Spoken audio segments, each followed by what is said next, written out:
Happy November 5th, movie lovers! My name is Mike Robita from Reigning Soup Pictures, and this is The Spoonful, your official guide to Maine moviegoing on WCSH6 and WLBZ2. Now first up, are you a ghost who's constantly having his fruit stolen by a sentient wheel of cheese? What about a drug-dealing humanoid turtle whose stash of superpowered mushrooms is constantly being bummed by a pair of plumbing Italian brothers? Or perhaps you're just a truck driver on the busiest 5-lane highway imaginable, whose route includes the frustrating and equally disgusting inevitability of running over jaywalking leapfrogs. If any of these situations sound familiar to you, then you might be a character from Disney's new animated feature Wreck-It Ralph, the fun, funny, and original story of an arcade game villain who dreams of becoming a hero. Now, these type of animated films are custom tailored to me because I am a sucker for the gimmick of fish out of water universe jumping. On Ralph's journey to proving himself a hero, we not only see him in the Donkey Kong-like world of his own game Fix-It Felix Jr., but also classic games like Tapper and Pac-Man, as well as the Halo-esque Hero's Duty, and the Candyland-inspired racing game Sugar Rush. Each world has its own wildly different characters, voiced perfectly by the likes of John C. Reilly, Sarah Silverman, Jane Lynch, and Jack McBrayer, and as these characters infiltrate one another's games, the outcomes are both hilarious and feel good. This is one of the best animated films to come out this year, and in my opinion is second only to Frankenweenie. Next up, after animated films like The Polar Express, Beowulf, and A Christmas Carol, Back to the Future and Castaway director Robert Zemeckis returns to the live-action director's chair for Flight, a film starring Denzel Washington as an airline pilot named Whip, who heroically and miraculously saves 102 passengers when his malfunctioning plane goes down. But controversy ensues when a toxicology report indicates that Whip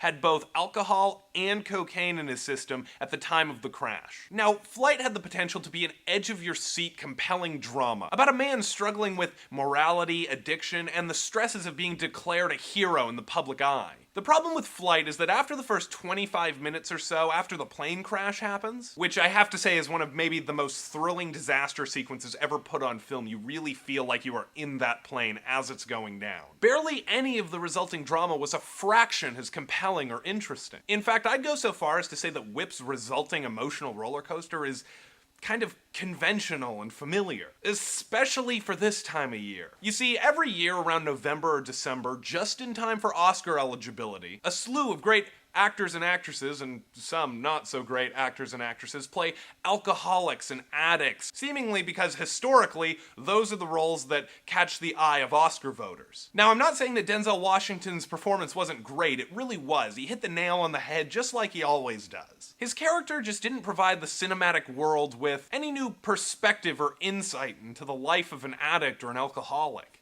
It just felt like the same Oscar buzz fodder that we get every year, except set at more of a meandering pace and culminating with a sequence of illumination that I felt was only really appropriate for a Hallmark or Lifetime movie. If you're interested in the film, I won't try to dissuade you from seeing it. I mean, the audience that I saw the movie with really seemed to enjoy it, and Roger Ebert even gave it that rare 4-star review. But I would give the movie something more akin to a 2.5-star review. And if you're looking for a more adult drama to see in theaters this week, I would point you in the direction of Argo. My name's Mike Robita for WCSH6 and WLBZ2. Happy movie watching.